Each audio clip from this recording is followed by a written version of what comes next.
And we're following breaking news tonight. A happy ending after a devastating 24 hours for a Louisville mother. What about your water? Is it safe to drink? Well, right now, the Louisville Water Company is not issuing a boil water advisory. These are court documents we just got our hands on today. They are not satisfied. They want to get rid of these women, toss them out, and start over. Rick Pacino just walked inside maybe an hour and a half ago or so. They are being choked tonight because of road closures. Right here, Zorn Avenue rescue crews are removing him from the building. We're told he's alert and talking. Now the scene is here behind us. Dawn, the water was gushing for about 2 hours, but good news, they have shut off the valves around 10:20, so the water is no longer flowing. The other issue right now, as you can see, emergency responders still here, is the natural gas.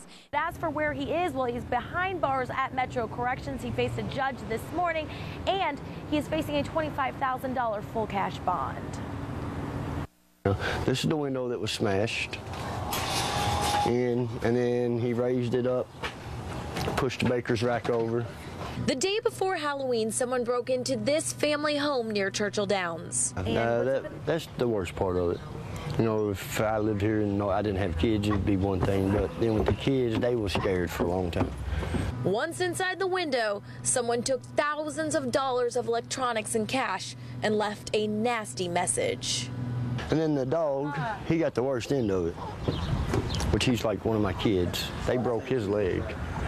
Police say 29-year-old Anthony Ramsey confessed when they caught him breaking into this home Friday near Churchill Downs.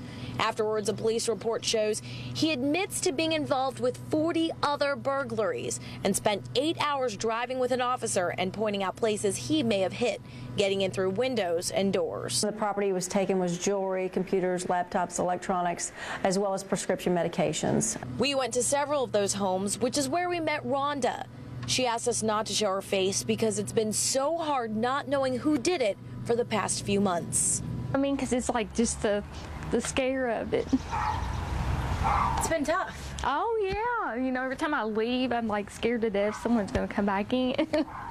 You know, it's been really scary.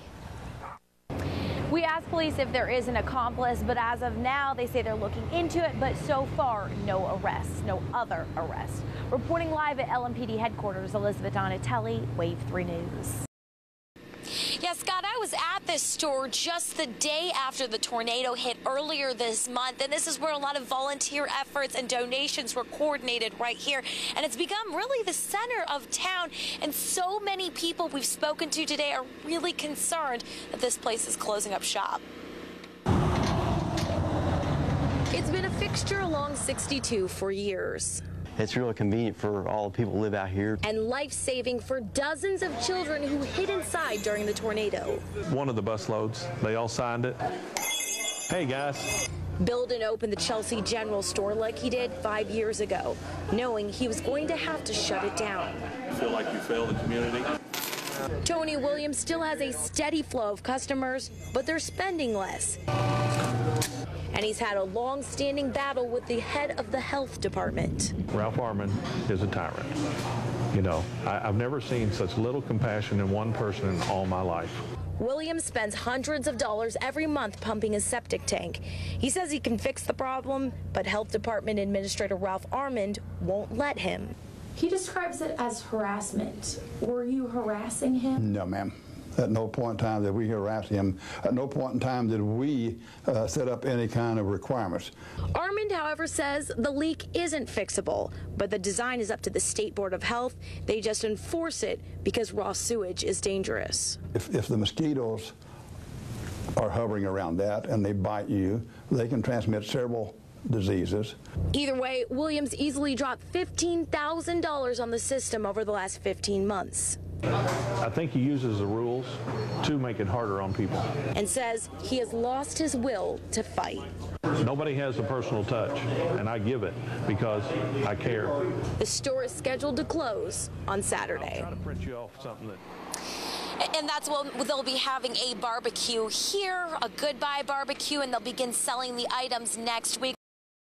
Stephanie Decker lost part of both legs in the Henryville tornado, protecting her two children who survived unharmed. After weeks of rehab, she's finally going home and inviting only Wave 3 into her new home in Sellersburg. That's where Wave 3's Elizabeth Donatelli joins us live. And how's she doing tonight, Liz? Oh my gosh, Sean, it's just amazing. She is positive as ever. And, you know, she talked about the experience to us. She said she was born this way. She's always been an optimistic person, which has made her an inspiration for some. Thanks, babe. Do you want to come here and hold this bag for me? Stephanie Decker is packing up. Hold that. You got to hold it open. After weeks of hospitals, rehab, and health care. Daily there is pain associated with this injury, but it's tolerable pain. The day has finally arrived. First thing I want to do is I want to sit on my couch or sit on my bed with my kids and play a game if they want to play a game.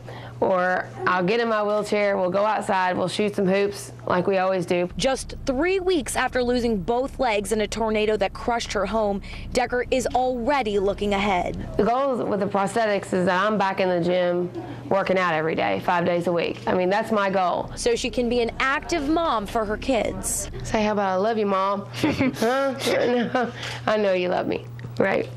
Yeah, I love you too. Her story has captivated people across the country. Oh my goodness.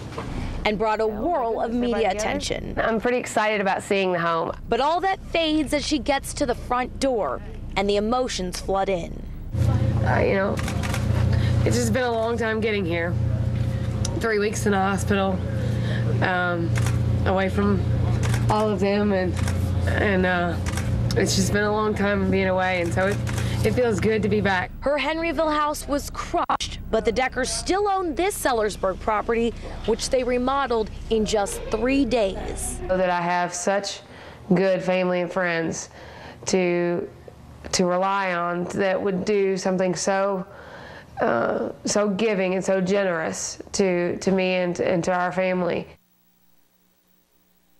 Now, here's the thing about this Sellersburg house. They've owned it for about 3 years and tried to sell it, but because of the tough market, haven't been able to. But luckily, they didn't. It turned out to be a blessing because they moved back into their old home, which has now become their new home. And Liz, it's tough to hear the tornado victims feel like victims again. Oh, you know, I didn't even think of it that way, Scott, but you're absolutely right. And several of them, of those family members, were actually during the storm huddled here, which, believe it or not, there was actually a house standing here at one point, but not all of them survived, and now they are facing a new battle. Tornadoes claimed the lives of several on Jackson Road, named after the family. Just that day, everybody lost a lot. And it was just horrible. Amanda Jackson is speaking with us for the first time since she lost 3 family members. My 4-year-old son and my grandparents. Her little boy, Dalen, was taken out of her arms by the powerful wind. No one can explain what it's like to go through it. I mean, every day, you just got to get up, and keep right on going. And we stay busy. How do you keep on going? I don't know. I still got 3 girls at home, and I have to get up and I have to go. Her land was damaged and her mother Carrie's home destroyed. That's what I'm saying. I'm just hearing. This is what I heard. Which brought them to a meeting at the health department. When you ain't got nothing left, the last thing on your mind is having to worry about fighting with you people. Where a handful of people pointed fingers at Administrator Ralph Armond. And you all enable this. You are responsible for his actions, and that's why the citizens are here. Ask Mr. Armond to step aside. You are driving people out of this county. They lost everything, and I think we owe it to them to help them out as best we can. A little compassion. That's right. That's exactly what we said we were doing. The Jacksons are dealing with a septic issue that may be cleared up. There's no problem with your project whatsoever. And say they were overcharged $600 for a soil test. I will refund every penny of the $800 if you can prove that I did that. Appointments, contracts, and bills she has to worry about after saying goodbye to 3 very important people. You have enough to worry about replacing everything, and you know, some things you can't replace. And you have enough to worry about. You shouldn't have to worry about this. Now, a member of the County Board of Health, those were those folks sitting up in that room, does say that he supports the resolution by the commissioners that would make it easier for the folks here to build and rebuild. But as for that meeting, it was a session for public comment, lots of people sharing their opinions, but nothing really happened, meaning nothing was voted on and nothing was decided on.